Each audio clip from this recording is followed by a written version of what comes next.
Nation, it is time for the Week 10 recap. Joined here with a special guest. We've been dying to get him on. Say hi to Fuller. Welcome. Thank you for having me, boys. Pleasure to be here. Excited to dive into things here tonight. Yeah, we have an electric program ready for you guys. So leading off with the recap, me and Paul, absolute barn burner. I watched the entire Bills game, scared to death that my kicker was just gonna implode as the other kicker was imploding.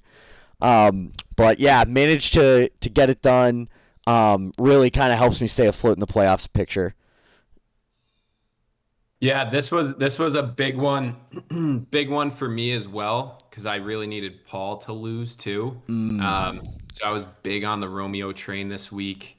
And what was the total at the top? If you scroll up, just yeah, 117. I mean, that was a classic, just Yeah. complete sweated out game at the end. Um, so I was really happy that you pulled through so we could have that four-way tie at the bottom. Yeah, Romeo was texting before, and I was asking him if there was ever a time where somebody played a kicker or a defense when they were winning and ended up going negative and losing. I don't know if we got any details on that, but I Romeo was was sweating this not one, wanting able to to know who was find up. anything, but I feel I like it think I happened to put me it once. defense once. It was the only thing left, and they got -2, and I lost. I don't know when that happened, but I do recall something like that Ugh. happening before. Moving on to the next matchup, VJ absolutely throttling Barry. Yeah, funny that Christian McCaffrey gets traded and does not get a touchdown. Yeah, lost a parlay on that one for sure. Actually, none of them hit, so it didn't really fucking matter. But tough one. It was an interesting trade to begin with because they traded with each other. Um, And Keenan and Allen then they're goes playing off. each other. So that was kind of interesting. But yeah, Guantanamo Bay just locking it down. They play good defense there. Fuller was talking about maybe changing his name to Guantanamo Bay, but you know, Sandals, baby. Yeah, I did talk to Barry about it too. I mean, I liked his team more when he had White and Keenan, but he kind of said it was just a fuck it thing, like get McCaffrey. It definitely strengthened VJ's team more though, especially with a Cheney or however the fuck you say his name coming back. So VJ's lineup is looking stronger and stronger as the weeks go on here.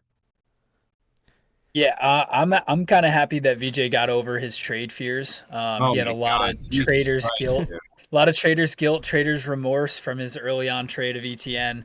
But to move an even bigger name, another running back, like I mean, to get over the PTSD. I know he's like a psychologist and everything, so like he must have done some deep fucking reflection over there in his office when he should have been working with kids. He's just spinning in his head like, I should still have ETN. I should still have ETN. It would have And then been he's one. and then he's like, "Fuck it, I'm just gonna send McCaffrey on his way."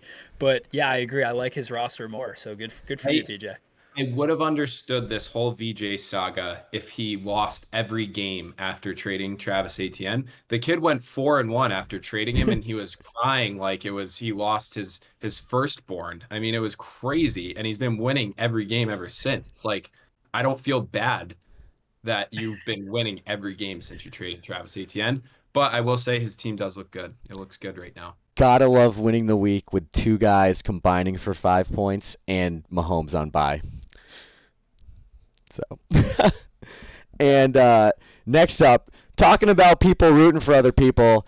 I won't lie, I was pulling for you this week as well, Fuller, because bumping Billy down keeps me alone in that sixth spot. But man, he came to play. His team's looking pretty scary. Yeah, his team's solid. They're just like getting the job done. And my team has been in pure shambles for 2 weeks now. So, um, kind of just tacked this as an auto loss going into the week. Little sub hundo. Change the name to Last Chance U. It's a phenomenal name change for you. Yeah, it's like Um, we have nothing left. This is it. It's this the is last. it. You ever Yeah, watch that show, dude? And they just go, it's like it shows them in their dorm room. They're just not going to class, just like playing 2K. Like they're like, nah, we don't fucking care. yeah. Incredible. Last I was Chance U. I was working at McDonald's and now I'm here trying to play football. It's like that's my team. It's like we're just trying to play football to not shotgun in January. That's where we're at. That is fair. Dude, look at Bill's team though. Johnny Taylor, I know Saquon, like the Giants' offense is in shambles, but like the name Saquon Barkley, and also just being the only good fucking player on that team. It's like I know he only got 6 this week, but like he's gonna have weeks where he has fucking 18, and like that's just a scary team. And then CD's been popping off. You got James Conner back. Khalil Herbert just came back. I don't know if he's gonna be the guy or if Deontay Foreman and Roshan Johnson. I don't know what's going on in Chicago, but like Khalil Herbert projecting him for 10 this week, so he might be back. So he's got some horses in the stable, Romeo, if you're looking to upgrade. Yeah, he's in a good spot. Yeah, might have to see if we can get Taylor back, but That'd be a great 2 people to trade, Romeo, Billy. I feel like it's just it needs to happen. It's a classic kind of we trade. did the Eckler for Taylor package earlier. Yeah, but exactly. So yeah. I think it's time for another. Yeah, Run it might back. be time to run it back, spice it up. Next up, we had Sean dismantling the morgue. Tough game. Trevor Lawrence really gave no hope when you're running the Lawrence Christian Kirk package, and they just couldn't get it done against San Francisco. Yeah, how about Zach Moss too, just falling off the map? I know Johnny T is Johnny T. They signed him to the big deal. You had to figure that was coming, which is why I was so rattled at that trade that Aiden made. Like, I don't get it. Why are you actively pursuing Zach Moss when he's clearly going to be backseated? I know he had a couple weeks where they were kind of splitting, but it's like you got to read between the lines, man. It's John Taylor. They just spent millions on this fucking guy. Of course he's going to be the guy. So, but Aiden's team, we were talking about it before, like his team does look good on paper. I don't know. We'll kind of see how he does, but the Zach Moss that just gets me. Yeah, Zach Moss is tough. I think he thought that they were going to kind of do a split and he'd work out still, but I think Zach Moss is about to be useless. And Aiden and I made our trade last night, and I now have Amari Cooper, who's probably going to be useless. He's going to be rolling with Kareem Hunt at his RB2 for a few, the immediate future, depending on what happens with Alexander Mattison. So I'm curious to see what happens with the Browns offense as a whole. But yeah, I mean, overall, Aiden's team isn't bad. They're not great either. I hope he continues to lose. Anyone who's at 3-7 with me, I hope continues to lose. So Yep. Sean getting the job done this week was massive. And then Sean's team, they're kind of just, it's like eating vanilla ice cream. They're there every week. They're doing what they need to do. They're not reinventing the wheel, but they're just slowly continuing to get wins. Vanilla ice cream. You're just looking at Aiden's team. It's like, well, if you played Jordan Love, there's another 15 points, and if you played Brian Robinson over Zach Moss, there's another 25 points. And I think that's 40 feasible. points. The B-Rob play should have been done. The B-Rob play was a no-brainer. I don't know if you play Jordan I don't know Love. if I'd be. Yeah, I agree with that. But This- it is San Fran's defense, though, and you do know that they're stout. But I don't know. I don't think I would make that move, but I definitely would have sat Zach Moss's bitch ass against New England. You know that's going to be a low-scoring game. And it was in fucking Germany. Anytime you can crunch numbers and think of, oh, I would have won if I did X, it's the worst feeling on planet Earth. Like, I'm sleeping for an hour the next night if I fuck that up. Not like on this Brutal. scale, but Yeah. it's a brutal feeling. Just looking at a 35 on your bench, nothing hurts more. Oh, terrible. Next up, one of the best names in the league against one of the most controversial names in the league. Bellis getting buried, and he was in the playoff, very alive in the playoff hunt not too long ago, and has just been on a 3-game slide. We were trying in some trade talks, things kind of fizzled out. His team is reeling though.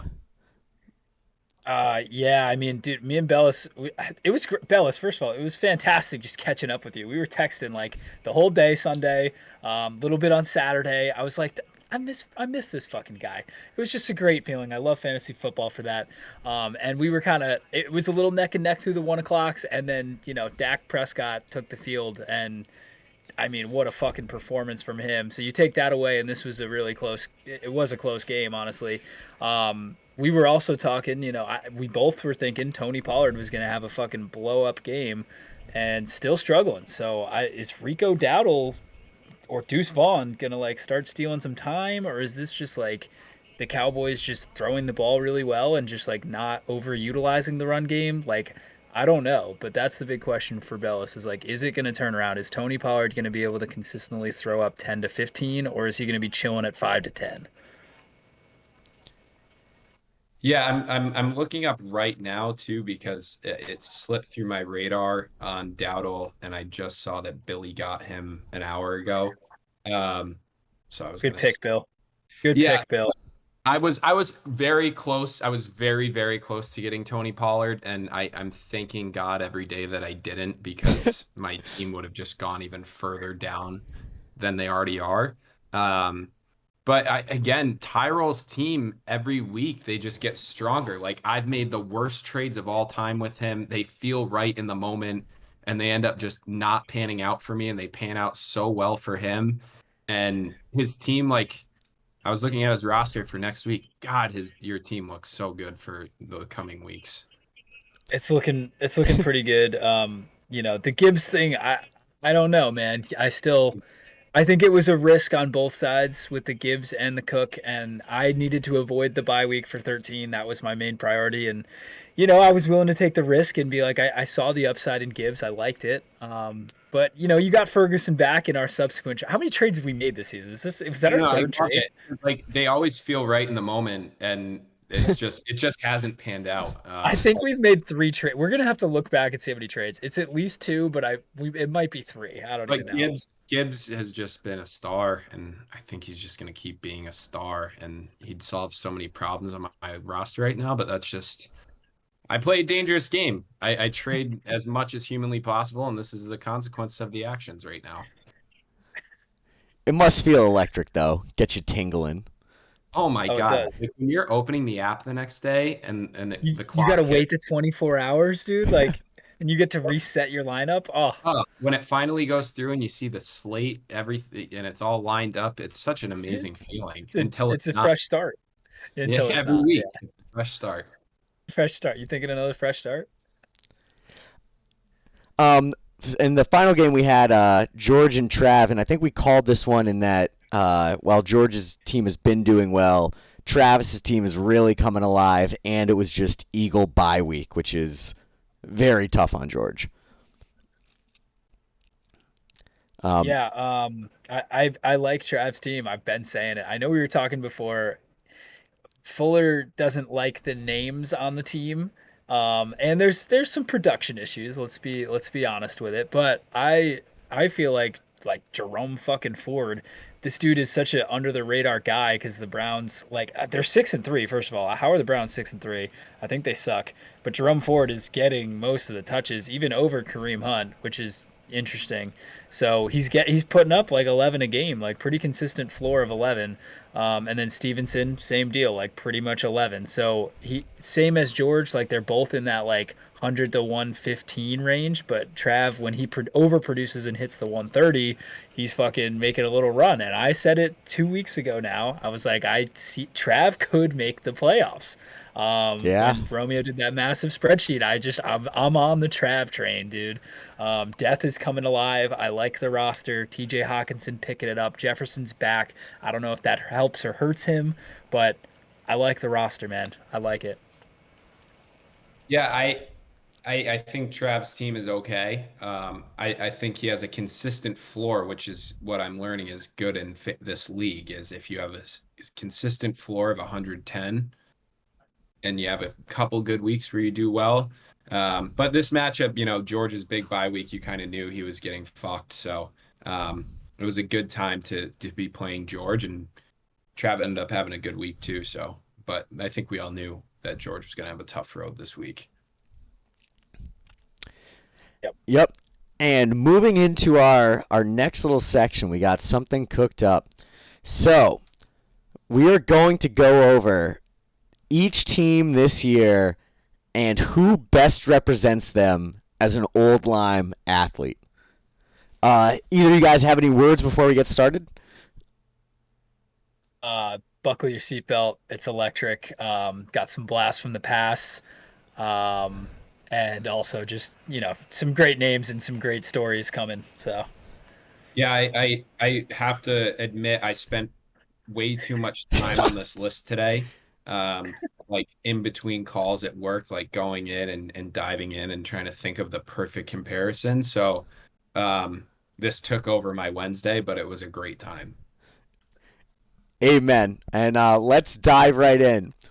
So Sean McMahon, who is he most like? It is a old line basketball player. We've got Jake Turkowski, freshman year. Freshman year high school, Jake. Yeah, Fuller. I feel like you had a great description when we were talking about this. You got to take this one. Yeah, so I mean Jake Turkowski, we must have been seventh, sixth Seventh grade. grade. Yeah. He came in, he started immediately as a freshman, first game of the season, and everyone thought like, holy shit, this kid's going to be the real deal. Had a semi-electric first game of the year, and then he just kind of faded into the abyss. He became a 6 point, 3 assist guy. Um, Again, vanilla ice cream kind of vibe. He got the job done, but you weren't ever going to be like, I got to go see Jake Turkowski play. He just kind of got the job done and did his thing. The hype was there though, because I remember at the beginning of the season, everyone was talking about Sean. No one's really been talking much about Sean since the beginning of the year. He's been getting the job done, but I feel like the pop of his team is kind of not what it was at the beginning of the year, similar to Jake Turkowski coming in his freshman year there. All right, next up we've got Paul, another old line basketball player. We've got the legend himself, Chachi. What a no-brainer this one was. Like we went through this list. This was probably the easiest one we could have thought of. I Fuller, you mean, got hit to it with take us this again, one too. Fuller. Yeah. Yeah, Fuller, you got to just Yeah. you got to run through it. Okay. I mean, this is a classic Paulie Burdick comparison here with his team because he has every name you can think of. DK Metcalf, DeAndre Hopkins, Joe Mixon. Like they're all such Paul Burdick team members. And I think it goes so well with Chachi as a basketball player his junior year. I mean, you can see his arm there. He's got the wrist tape. He's got all the flash in the world. Everyone knew who Chachi was, um, but he just wasn't that good. Like if you looked at Chachi's stats, he was probably terrible. Like maybe 20 shots a game, maybe had 16 points, and it's like, oh, Chachi had a good game. It's like, well, he took 45 shots. So a lot of flash, a lot of flair. At the end of the day, you don't really want Chachi on your team, but you have him on your team, so you just kind of take it for what it is. A lot of pop, and can have flashes of brilliance because Paul did score 145 against me, and Chachi did have some games where you're like, holy shit, who is this I guy? mean, Shoreline Championship sophomore year, the dude won us the game, scoring 15 with like 3 steals on the top of the 1-3-1. Like, a lot of flash, man, a lot of flash. Right. DeAndre Hopkins a couple weeks ago against me, obviously, had like 60 points. So it's like the flash is there. Overall, not great, but just the flash, the flash, the flash. Romeo, could you run us through how you found this picture, by the way? I actually found this picture by Googling Jake Turkowski, and this is the first image that comes up, which is wild. Oops, we got a little graphical error. Well, I kind of spoiled the surprise, but um, next for who old line basketball legend representing himself, Matty Fuller, senior year. Yeah, I mean, when I was thinking of my team, what athlete I really thought of, it ironically came to myself. My team this year has shown flashes of brilliance. I mean, I think I'm third or fourth highest in points for the year. So it's like they can get the job done, but overall, they're not that good. My senior year, I had few games where I could drop 20 plus, but overall, I wasn't that great. Kazir didn't really enjoy having me on the team. There were areas I could have definitely worked harder in. So yeah, I think that was probably the best comparison just because there are times where you're like, wow, that kid's good. Overall, he's okay. And my team, I would say, is even worse than I was my senior year right I now. would I would also say you're pretty fun to watch gonna light up some threes, and your team, the trades, watching you through the season, very entertaining to watch. Yeah, that's what I was gonna say was like Fuller was a big crowds guy. I benefited from getting a lot of assists, kicking out to Fuller, drive and kick. Uh-huh. And something that I noticed over the years is that especially once we got to high school, Fuller only liked the side of the court that had the fans, Okay. specifically like our fan section. Like he's only going to be on the right wing with our fan section there. And in the first half, like, oh, parents are on the left wing, like he's going left wing all day. And as soon as he hits it, just right to the crowd, like Let's just go. gassing them up. So yeah, just absolutely electric from Fuller. Yeah, like the ticket sales will be there, but the finished product, it will be okay. Yeah. Next up, we've got Tyrol, and another starting off strong with the basketball representation. We got Sean Roskamp in 8th grade. Yeah, one of the, I mean, the biggest freak athlete we ever saw. Like, obviously, like, I mean, class of 2013, we had George Logan, but like the class of 2012, only until 8th grade had Sean Roskamp. So you guys didn't even get to see his fucking potential. And like, this guy was such a freak. I mean, I don't even know how to describe him. Like on the basketball court, it just felt like he was a man amongst boys out there, but he was playing point guard. Like he could hit deep threes in like 8th grade. Like he was just a freak, man. And then he went on to do whatever with lacrosse. He was like some stud. But yeah, I think my team does resemble that in some way. I've got a stud quarterback right now. I've got some big fucking names. I'm projected high. So, in 8th grade, the projection for Sean Roskamp was like, he's probably going to the NBA. And that was maybe something that we all believed at that point in time. And I feel like my team, Boats and Young Hos, is indeed going to the chip. Yeah, I agree. I mean, I remember watching Sean Roskamp when he was in 8th grade and I was in 6th grade in basketball. And he was just, I remember especially his Adidas shoes he had back then were Yes, that's what I was thinking too. absolute fucking fire. And he was a freak athlete. I think in 6th grade, he started for varsity I basketball too. He think started that's And correct. everything all the time. the kid was a fucking wagon. He put in the work, he grinded. And that's what Tyrell's been doing with his team this year. Tyrell's been making the moves. He's made the correct moves. I mean, I think he just gets better and better each week, and in Sean Rosscamp's case, each year.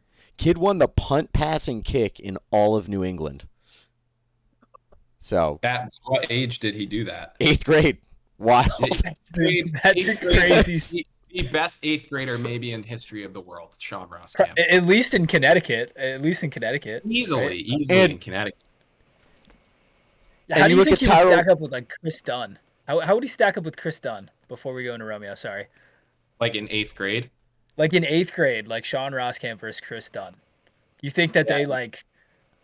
I You would think they probably compared? I'd probably give Chris Dunn the nod there. Yeah. Yeah. Okay.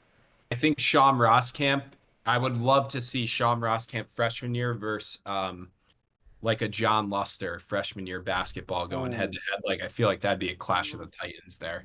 Wait, what would have happened if he stayed? Because Oh, Jake Turkowski. Wait, like Jake Turkowski would have been a sophomore when Sean was a freshman. They yeah, were sure. 1 year apart, right? So would Sean have taken the spot? Sean always played. He was just that good. See Like it, it see was, it, Jake. See it, Jake. See you, Jake. So basically, what you're saying is if I match up against Against Sean, you'll win. That's my prediction.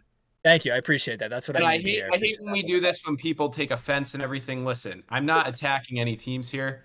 I think if you look at Tyrell's lineup against Sean, I he outsiders Tyrell have to has be, the second highest most points for. I mean, that's all I'm saying. And I'm not, Sean, your team's better than mine. I'm telling you right. I'm looking at the camera. Your team is better than mine, but Tyrell's team is better than yours. That's my take right now. I agree. And the stats don't lie. I mean, second most points for. Yeah. Um, all right, and we've got myself up next. Another basketball comp. We've got on a surfboard, Seamus Douglas. You guys are gonna have to take this one. Yeah, when I was thinking about this one, I thought it was perfect because Romeo's 5-5. He's getting stallions. That's been Romeo's goal this year, is getting stallions on his team. Yes. Seamus Douglas in his junior year was a fucking stallion. I mean, that kid was like 210 pounds. The promise was there. He wasn't a superstar though. Like he wasn't all shoreline, I don't believe, his junior year. So it's like he wasn't incredible, but in our world, it was like that kid's the real deal. Romeo's like right there, he's getting his stallions lined up. I think he's one trade away from like getting to where he could be, similar to what Seamus could have been, but he just didn't fully get there. So I would love to see Romeo fully get to that point we all think he could. I think that's a great comp. Never truly lived up, but that initial like wow. I remember the first Little League game I saw. Seamus was up Oh, at bat, and just I've never seen a kid hit a ball so far at that age. I think Seamus No. Douglas had like 45 home runs in Little League. It was out of this world. That's what I like with the running Yeah. backs, but just not quite. I'm totally with you on just not quite what it could be. Yeah, Like like the I idea understand. is better than the result. I know what you're going for too, because we've only ever talked about Travis Etienne for trades together. So like I know what you're going for. And like Seamus, he was right there. And he was a fucking monster. He just never fully got there. So and you being at 5-5, it's just such a perfect comparison. I love it.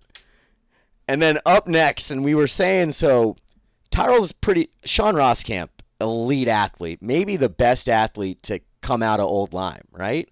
But Tyrell Old Lyme only is- has the second highest points for. So who could be someone that rode crew? Put Olympic athlete Austin Hack. Barry's team, absolute stud. Just nothing but rock stars. You've got McCaffrey, number one running back, Josh Allen, number one quarterback, Travis Kelce, number one tight end, and then you've got Tyreek Hill, number one wide receiver. Like how he has assembled all of the Infinity Stones through his trades. I mean, quite possibly the best athlete out of Old Lyme. For sure. And just I mean specifically with crew too, which is unbelievable.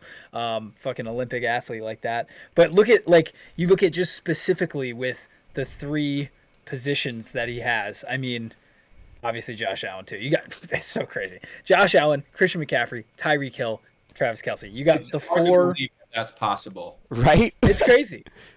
And like the trade And like we said, Kamara. is a good- and Kamara. That's fucking nuts. And like we said, the trade was fair. Like it's not like Yeah. the trade was like horrendous. Like it benefited VJ and it really it was good on both sides. Like there's no complaint from it. It's just unreal that he just acquired the best running back in the league and the number 2 overall pick, or 3 overall pick, sorry, and still has Tyreek Hill and still has the best fucking tight end and the best quarterback. It's insane. Yeah, it's hard to wrap your mind around that someone has acquired that type of crew.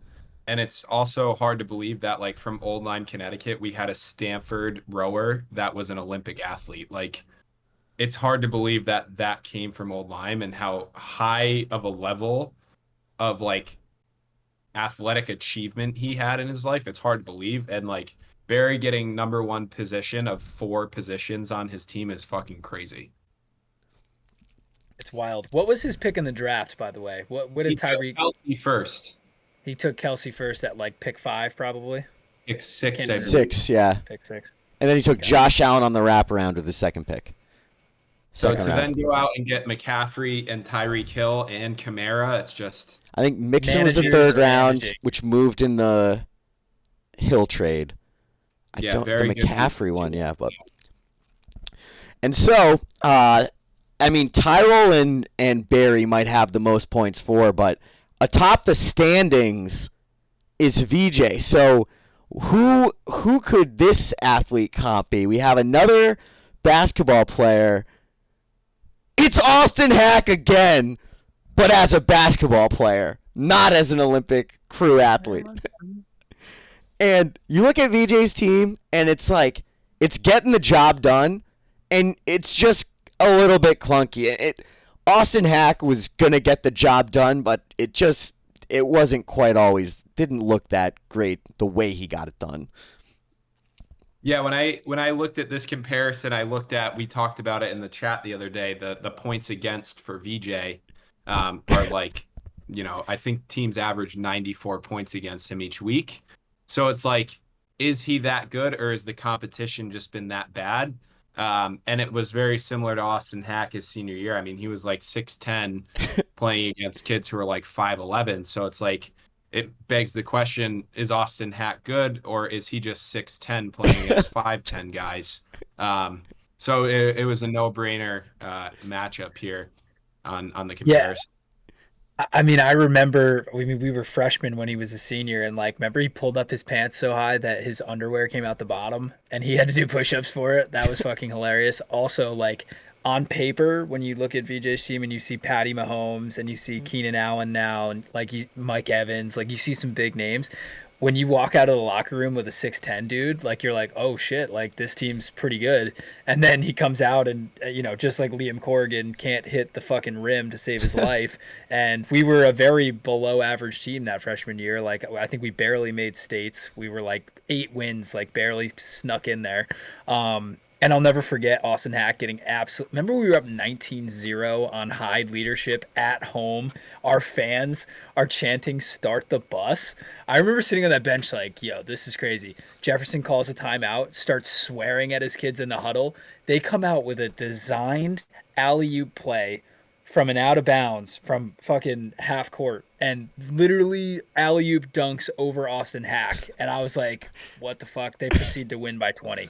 So that's VJ's team is Austin Hack, basketball version. So I'm a Hack guy though, and like I do think VJ's team is pretty legit right now as well. I just don't think they're 8-2 good. That's the only caveat here. I don't think they're as good as where he sits at the moment.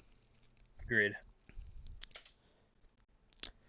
Next up, we've got Trav, and mixing it up a little bit with a quarterback or a football player.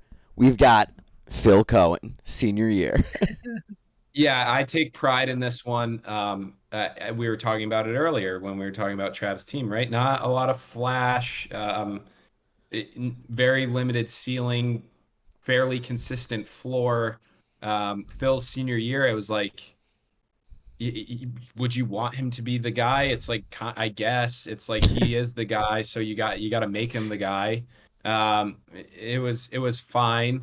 But he did get the job done. If I'm not mistaken, his senior year, I think they had a winning record and they were, not bad as a team. So I think it was, Trav doesn't have the flash and everything, but there are times where they can get going. Like last week, dropped 125, and you're like, oh, okay, they're pretty good. And then, maybe they'll score 110 the next week, and they have that consistent floor every week. But would you prefer to have Jimmy Fairfieldson? Yeah, I mean, I would. That is exactly what I was going to say. I was like, Jerome Ford is not Nick Chubb, right? Like Exactly. Devin Singletary, he's not the guy. Like Phil Cohen was a great leader on the field, right? Great player. Tossed that fucking dimes out left and right. Now he's doing it in a gym class. I watch him. I walk by, take my kids on a walk. Kids fucking sniping out there, still just tossing pigskins. Incredible. Good for you, Phil. But Trav's team, I like it, but I agree with you. Like, it's a very floor centered team versus like a lot of like, I don't know, big play potential, big 29, 30 point outbursts from a wide receiver. Like Diggs has just been this year. So big floor guy. Shout out to Bella Cohen too. Just quick shout out to Bella Cohen. The best.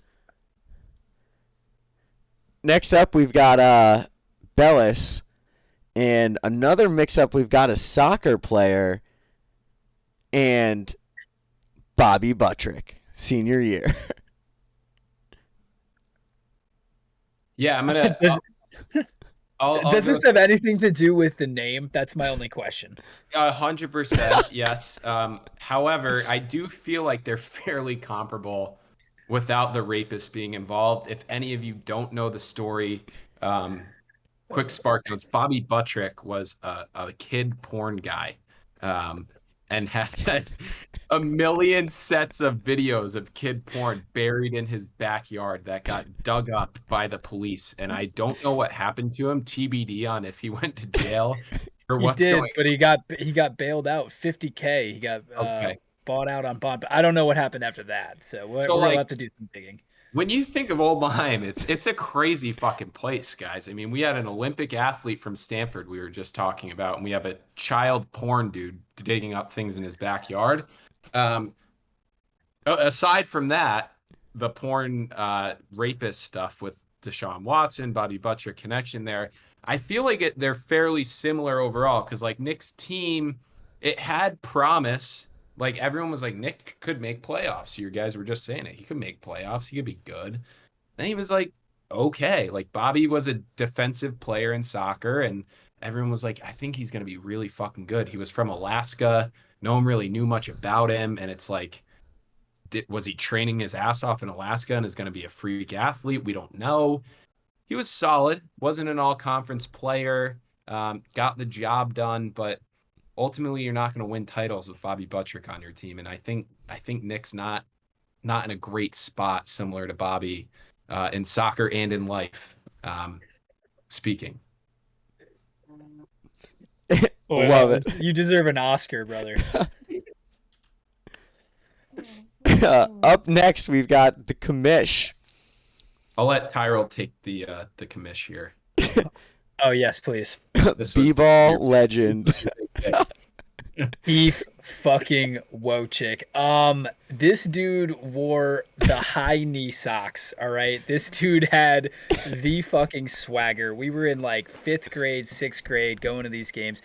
I'd also like to back up before I dive into Keith Wojcik's incredible Old Lyme high school career. This picture that has George's face crudely pasted over it, if you were to remove that face, you would actually see a doppelganger because that is a picture of James Logan at Cross Lanes.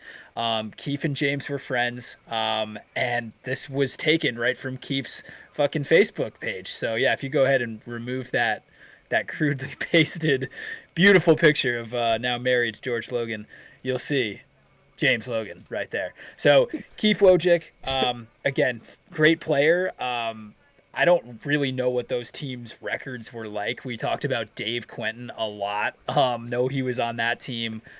Bubba Prisby was on that team. Some great fucking names. They went to the championship in '05. I don't know. I think Keith was probably a junior there. But electric to watch. And you look at Georgia's team, you're like, damn, a lot of Eagles players, like high scoring affairs. You figure like DeAndre Swift, you got Joe Burr, you got Pacheco, just runs through the wall. AJ Brown, Cooper Kupp, like great fucking names. It's just solid, middle of the road. I don't even know what else to say about it. Keith Wojcik, phenomenal player. Yeah, Keith Wojcik just strikes me as just such a middle of the road guy. Like, you go and watch him and it's like he scored 11 points and you were like, yeah, Keith Wojcik. But he had the high socks. Everyone loved socks.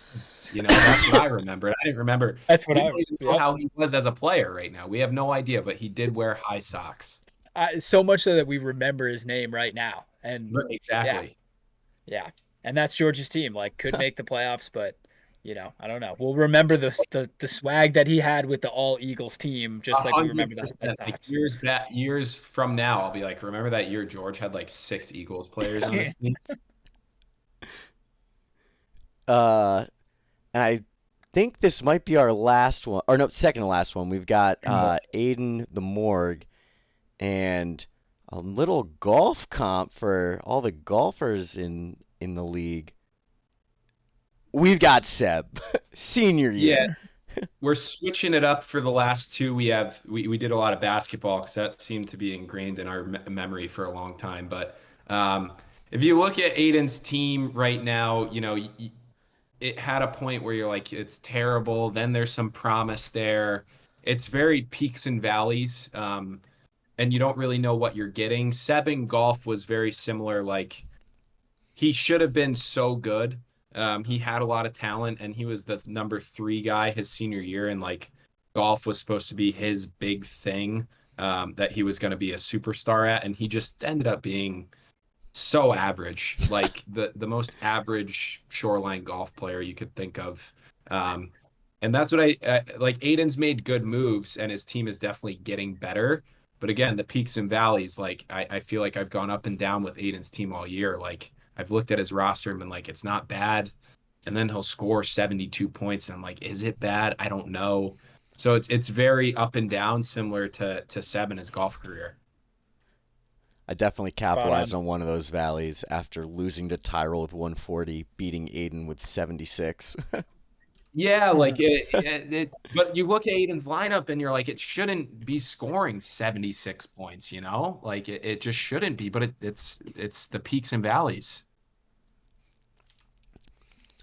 And finally, last but not least, we got Billy, whose team is starting to come around and starting to boom.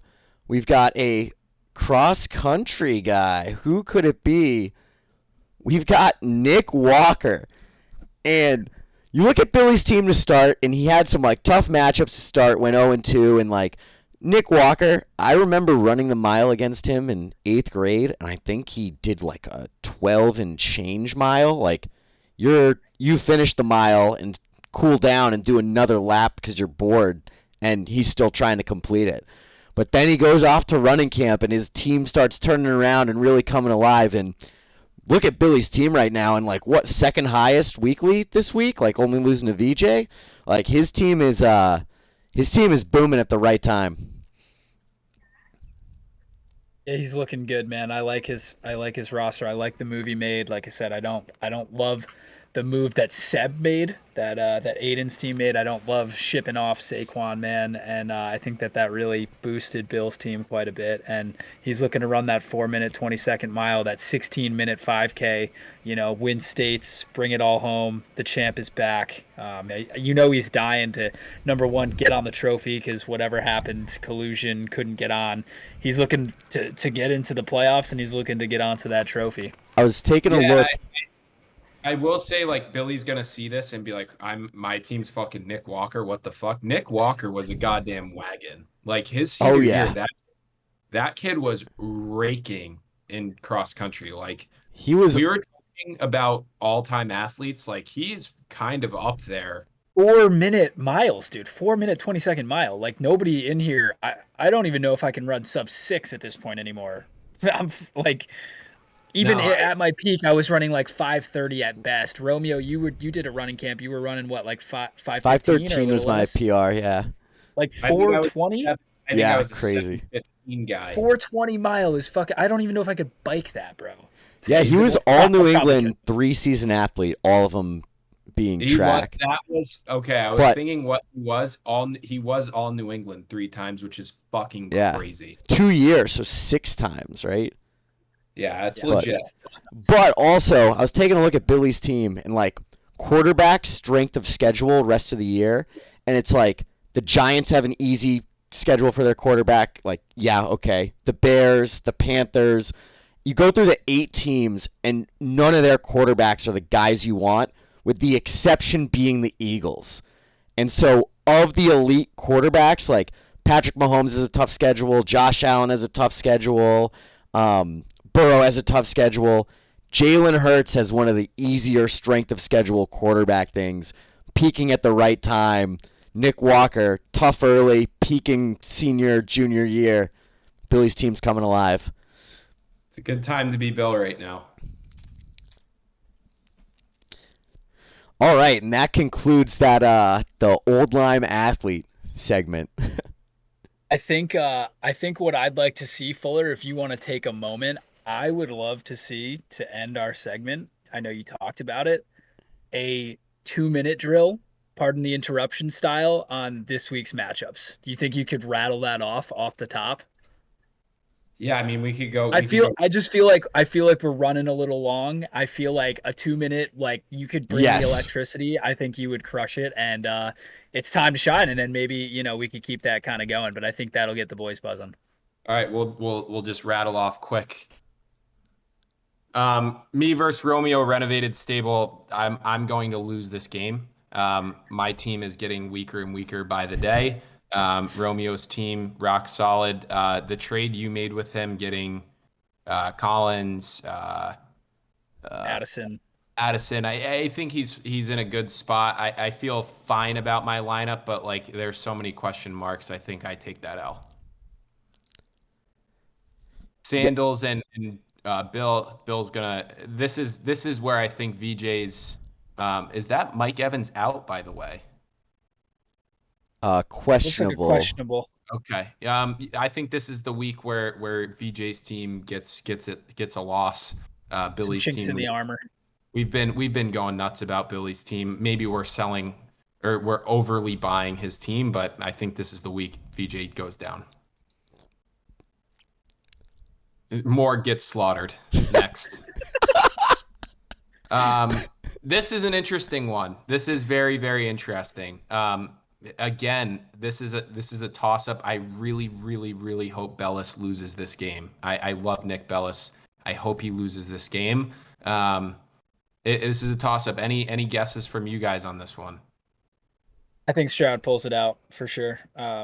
Sorry, Bellis. But yeah, I think Stroud pulls it out. That's all I got. I got nothing I else. think that it goes one of two ways. If Jefferson goes for sub 10, Sean loses, and if Jefferson comes back and is the guy, he's probably going to win. It's a great call. It's all on Jefferson this week. Wow, what a matchup. My God. This is such a question mark because Paul's team, is he scoring 65? Is he scoring 120? We have no idea. The Chachi Carlson effect. I'm going to go with death on this one. I'm on the Trav train, man. I want Trav to try and squeak into the playoffs. I want him to go win out. Death. Awesome matchup here. George back with the Eagles. Is he going to roll? But Tyrell's team, I mean, Tyrell's team is so good. Sean Roskamp. Sean Ross. Sean Roskamp in it. And I think it's Jahmyr on. Gibbs. God, I miss that fucking guy. He is a star, and he's in a great spot on your team. I think underrated is the Waddle pickup that I got to now. Waddle at the flex just feels so good. I think that is more underrated. I was the Oakland A's for you, just training all the guys, sending them off to the Yankees afterwards for nothing, and yeah, it hurts. It hurts watching that my guys become superstars on a better team, and that's just what it is. All right, that was a great 2-minute drill. That was incredible. And just the last thing to close us out, we have been dead on these parlays, but this one we have here, we talked it out a little bit longer. We really wanted to cultivate this one. We made sure that everyone had some buy-in. It's an absolute winner. This will get you back. If you have bet with us every time and you're down 90, this gets you right back to even. And then we're just going to roll that into the next week. Just got to get this 2-factor authentication. I can start rolling it out, though, because I got it. As long as it goes in order. Yep. We've got Cowboys minus 6.5. We teased it down a little bit. Boys are just going to keep rolling how they have been. I think that is just a lock. I think Dak keeps rolling. I think Pollard starts to pick it up a little bit, which is that'll be good for us. And fuck the Panthers. They got nothing. Then we got Chargers minus 2.5 over the Green Bay Packers. Who is Jordan Love? Who are the Packers? They have no identity. Like, the Chargers are going to roll. I think it's a high-scoring affair. I think Eckler balls this week. How are you going to stop Justin Herbert? You can't. So that's a lock. Buffalo Bills, embarrassing loss to Denver Broncos. Who knows what the fuck happened in the last minute of that game? It was absolutely insanity. Like, why do you have 12 men on the field? You know that they're going to kick a field goal. They need it 3 times. Like, obviously they're doing that. What are you doing? Then they miss it. Then they hit it. Unfucking believable. They come out. They slaughter the Jets, probably by 14. We're going to go minus 6.5. And lastly, Matty Fuller pick, if you want to explain the last pick here. Yeah, I don't think that the Broncos are that good. I think they're squeaking out these stupid wins. And Josh Dobbs looks incredible, by the way. Yeah. The whole story of him, I'm so bought in, and I might be buying into something I shouldn't be buying in on, but like, I'm buying in on Josh Dobbs. That guy looks fucking awesome. And the line didn't make sense to me that the Broncos were favored by 3 initially. Then the line moved a little bit. I'm going to take the Vikings money line money line. We don't need the points. Let's go money line on them. I Yes, love sir. that pickup too, and Dogs. like the Vikings were pretty good with Kirk Cousins, so I don't think Josh Dobbs needs to be Mahomes or Hurts, but like he can be Kirk Cousins. And you're getting Justin Jefferson back this week. Yeah, So, I mean, that's an it's a free unbelievable money target. right here. It's just absolute lock. But that'll do it for the Week 10 recap. Fuller, thank you so much. This was awesome. I love that high school comp athlete section. That was great. That's a fun one because like I hope everyone here last thing here. I hope everyone is attending a pre-Thanksgiving drinks of some sorts before we have that. And also if our chat gets rolling on high school athletes again, that was probably the most fun I've had in our group chat in such a long time. We were rattling off high school athletes from years past.